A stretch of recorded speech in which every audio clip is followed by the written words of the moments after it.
Ketahanan pangan sering dipahami secara luas dengan kondisi makanan yang cukup, tapi penjelasannya lebih luas. Ketahanan pangan mencakup ketersediaan pangan, akses pangan, pemanfaatan pangan, dan stabilitas pangan.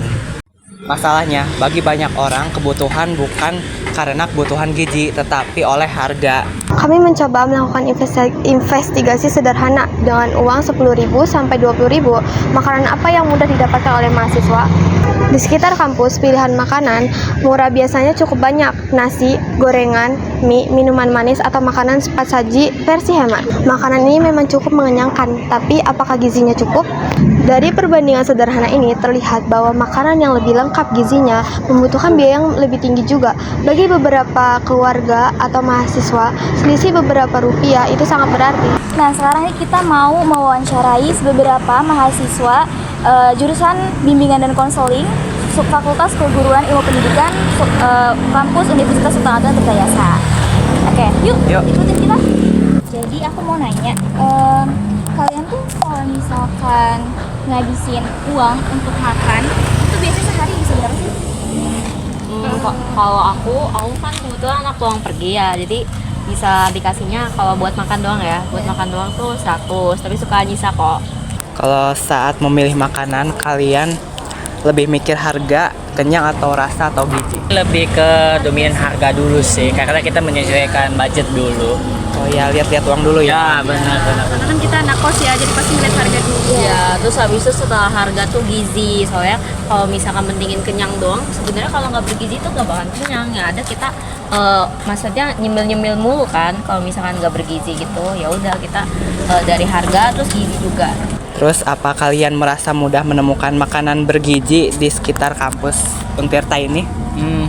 Jujur aja Enggak, cukup susah sih. susah Dan banget. yang ada yang bergizi itu cuma buah-buahan doang gitu. Itu pun Soalnya buah-buah potong yang biasanya di tukang-tukang rujak. Kalau kita request itu pun kalau pakai sambal rujaknya mah kayak enggak sehat juga. nggak sehat pedes juga kan sih. ya. Kecuali kalau cuma makan buahnya doang. Terus yang terakhir, kalau ada menu sehat murah di kantin, apa yang kalian akan beli?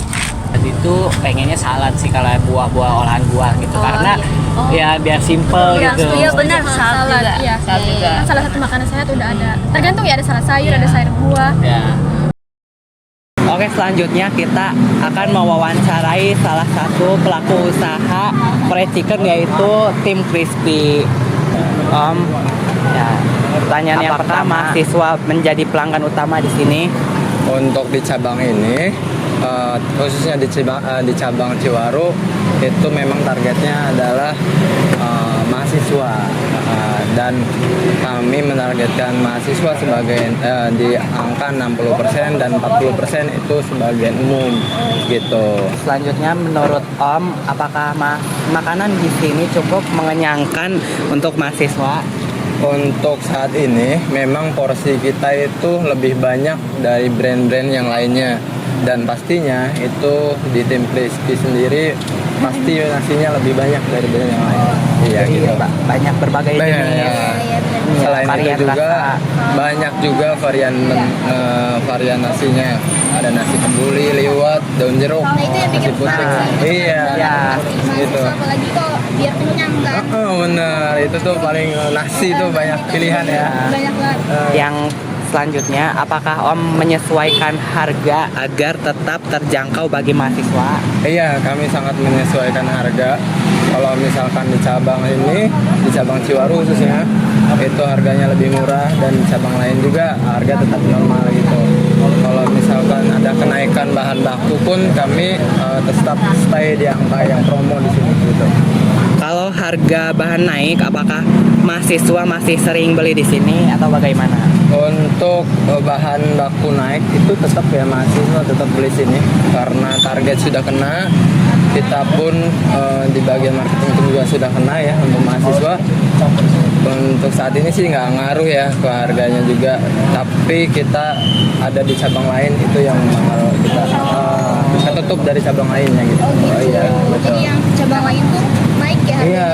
Kalau di sini tetap. Tetap. Apakah pelanggan pernah bertanya mengenai kandungan nutrisi atau bahan yang digunakan dalam fried chicken? Untuk saat ini belum ada yang nanya sih perihal itu ya. Karena mereka datang ke sini untuk makan aja, untuk membeli aja itu.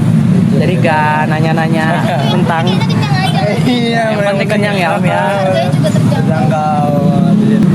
Menurut pengalaman Om, apakah konsumen lebih tertarik pada promosi harga murah atau kualitas makanan yang lebih baik?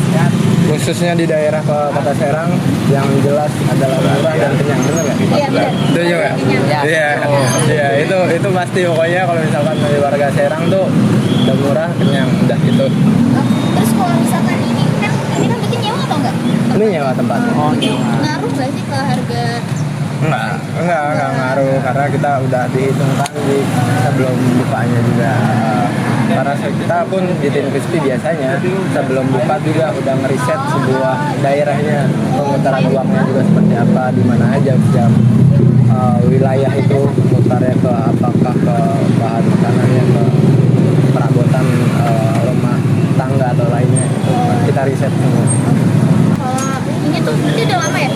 Udah lama 2019-an. Oh, udah. Ya, berarti udah 7 tahun dong. Iya, kurang lebih lah. Berarti emang banyak peminatnya apalagi dari mahasiswa. Iya benar. Ternyata memang udah cinta banget ya sama rasanya gitu. Cinta. Dan gak berubah-berubah ya berarti rasanya Iya. Ya. tetap Alhamdulillah kita untuk masalah rasa dan kualitas selalu konsisten. Berarti itu dari pagi sampai malam. Malam. Dari pagi itu kita buka, subuh tuh udah pada ngegoreng. Subuh tuh udah kita ngegoreng. Lanjut ke malam jam 10-an kita tutup store baru. Oh, terus di sini juga lihat ada nasi uduk. Untuk khusus pagi kita kalau pagi itu ada nasi Ada uduknya. nasi uduknya. Jadi iya, Iya. Jadi kalau pagi itu ada nasi uduknya jadi tambahan nasi gitu buat menu sarapan gitu. Ya. gitu. Dari sisi pedagang, harga bahan pangan juga menjadi sebuah tantangan.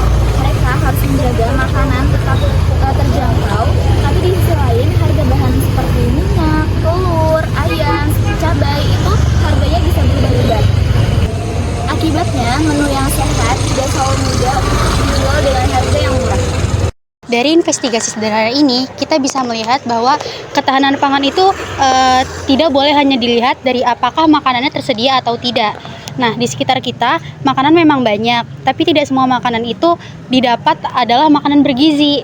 Yang artinya, masalah ketahanan pangan itu bukan cuma masalah individu, tapi juga menjadi masalah negara. Karena ini